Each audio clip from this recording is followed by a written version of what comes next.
Nos quedamos en Perú porque nos quedó pendiente la perlita de la presidenta Dina Boluarte, Bahía.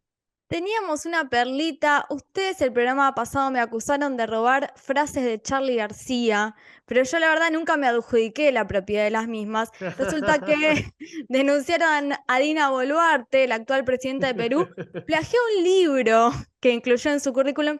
Chicos y chicas, pero no es Eso que sí que es plagio. pero no es que plagié una frase, fue el 55% del contenido del libro, no le ha cambiado ni las comas a esta mujer, justamente en relación con lo que veníamos hablando en la sección anterior, cuando veníamos antes del corte, ¿no? Sobre derechos humanos, lo incluyó la mandataria en una publicación en un currículum cuando buscaba acceder a un cargo público en 2007 y se va a iniciar seguramente una investigación en relación con este tema porque es absolutamente grave, ¿no? El 55% de un libro plagiado sobre derechos humanos de Ina Boluarte, inesperado, diríamos, ¿no? Inesperado, la verdad, no deja de sorprendernos, ¿no? Ahora con eh, estos ribetes de falsedad intelectual que tiene el gobierno de Dina Boluarte. De Perú nos vamos para Brasil porque una de las noticias más impactantes de esta semana es que Lula sigue avanzando contra los vestigios, de forma muy firme contra los vestigios de el entramado institucional y creó Jair Bolsonaro y cerró, por ejemplo, el programa de escuelas cívico-militares. Hay que decir que el formato de escuelas cívico-militares en un país tan militarizado como Brasil, donde las Fuerzas Armadas siempre tuvieron desde el golpe militar un rol preponderante en la sociedad, están desde la década del 90, pero lo cierto es que Jair Bolsonaro lo convirtió en una bandera de su gestión, sobre todo a partir de septiembre de 2019, cuando creó el Programa Nacional de Escuelas cívico-militares, con el objetivo de reducir la deserción escolar, entre otras cosas. Lo que hizo fue crear una secretaría dentro del Ministerio de Educación dedicada a este programa, y cuando Bolsonaro anunció la creación de este programa, lo hizo de forma muy polémica, también levantando algunas de las que son de las que fueron sus caballitos de batalla en campaña, como sin ir más lejos, la famosa lucha, entre comillas, contra el marxismo cultural. Recordemos que Bolsonaro también potenció su candidatura allá por 2018 a través de uno de los grandes bulos de la historia de la política regional, que era la campaña contra el famoso kit gay. No sé si recuerdan, que nunca existió. Bueno, en fin, ahí se había generado todo un clima en el cual decían que en las escuelas se adoctrinaban con ideología de género y con marxismo cultural. Bueno, supuestamente, según Jair Bolsonaro, este programa venía a desterrar el marxismo cultural y que las escuelas dejaran de formar militantes políticos. Una chantada, hay que decirlo.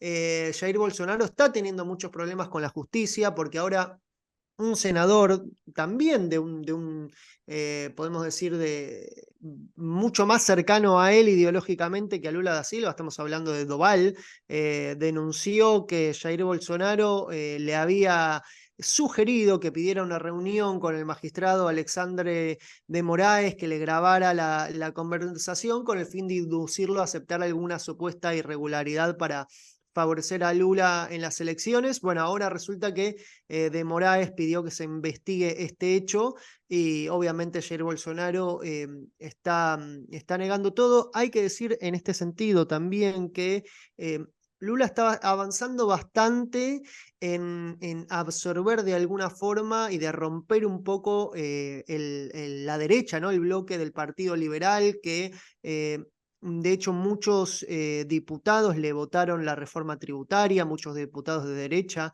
le votaron la reforma tributaria que propuso Lula, y ahora también está invitando Lula al Centrao, ese bloque de derecha que controla gran parte del Congreso en Brasil y que siempre es una pieza clave desde sobre todo de la década de los 90 hasta el día de hoy para la supuesta gobernabilidad en Brasil. Bueno, invitó a un miembro, un integrante del Centrado, más precisamente del Partido Unión Brasil, a sumarse al gobierno finalmente. Se suma el diputado Celso Sabino como ministro de Turismo. A ver, el centrado exigía un lugar un poquito más alto, de hecho le había exigido a Lula da Silva que le den el ministerio que controla, por ejemplo, el plan Bolsa Familia. Obviamente Lula dijo, ese ministerio no se, el Ministerio de Desarrollo Social habló, ese ministerio no se negocia, pero lo cierto es que sí, ahora formalmente forman parte del gobierno. Es un sector de la derecha bastante importante que le garantizará supuestamente cierta gobernabilidad y avance eh, de las leyes y reformas que proponga Lula en el Congreso, eh, garantizándose de alguna forma su apoyo. ¿Cómo ves este escenario, Gaby, en el cual parece Bolsonaro retroceder en la interna de la derecha y Lula avanzar con una especie de política de negociación y cooptación? Bueno, yo creo que eso empezó inclusive antes de las elecciones, Lean, ¿no? Digamos, eh, esa postura táctica de Lula y creo que se está profundizando. Ahora, lo que está clarísimo es que a pesar de que él está buscando eh, llegar a ciertos acuerdos con algunos elementos de la derecha, sí es muy firme en la implementación de políticas públicas que le prometió a la gente y que la gente está esperando de Lula da Silva y que votó por eso por Lula da Silva. Y entonces él ha sido muy firme durante el intento de golpe de Estado, ha sido muy firme en la implementación de políticas y esta que nombraste es una muestra más de eso, el eliminar una lógica de utilización de las escuelas para irradiar ideológicamente posturas que son hasta de ultraderecha o que eran hasta de ultraderecha en Brasil. Y yo creo que ahí vemos otra manera, ¿no? Sí dialogo tácticamente, sí trato de encontrar apoyo en la derecha para ciertas políticas públicas en el Congreso, pero no permito que esto permee en la política pública y corra la política pública hacia el centro o hacia la derecha, ¿no? Hay que tener en cuenta que a Jair Bolsonaro le está costando muchísimo liderar la oposición en Brasil. Claramente no se formó, no se está erigiendo como quizás sí lo hizo Donald Trump en Estados Unidos a través del Partido Republicano, manteniendo cierto liderazgo. eh, y a Jair Bolsonaro le está costando mucho porque se le está rompiendo ese bloque que lo apoyó durante toda su gestión. Y de hecho están emergiendo algunas otras figuras que le van a disputar el liderazgo, el antilulismo de cara a las elecciones. Recordemos que hace muy poquito Jair Bolsonaro fue inhabilitado por la justicia también para postularse para cualquier cargo electivo. Antes de irnos al informativo, me gustaría ir un poquito a Argentina porque es muy grave lo que está ocurriendo en la provincia de Jujuy. Organismos de derechos humanos se juntaron para denunciar violaciones a los derechos humanos. La policía jujeña intervino en la universidad y sienta un precedente muy, pero muy grave, no solamente contra la autonomía universitaria, sino en términos de la represión, el avance de las fuerzas represivas del Estado contra la sociedad civil. Gaby, ¿cómo lees estos últimos eventos en Jujuy? Bueno, muy preocupada porque, a ver, sí tiene que ver con un recurso natural estratégico. Todas las movilizaciones que han habido en Jujuy tienen que ver con el reclamo por el litio de una población que siente que esa constitución que impulsó Morales le quita al Estado la posibilidad de usar un recurso natural para mejorar la calidad de vida de la gente.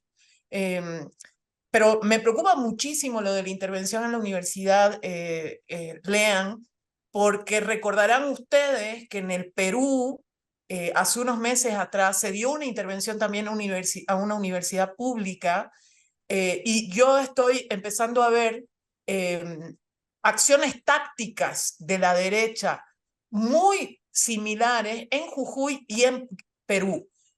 Por ejemplo, el tipo de heridos que han habido en los enfrentamientos con la policía han tenido similitudes, el tipo de acciones policiales que se han llevado adelante, la intervención en la universidad es otro elemento.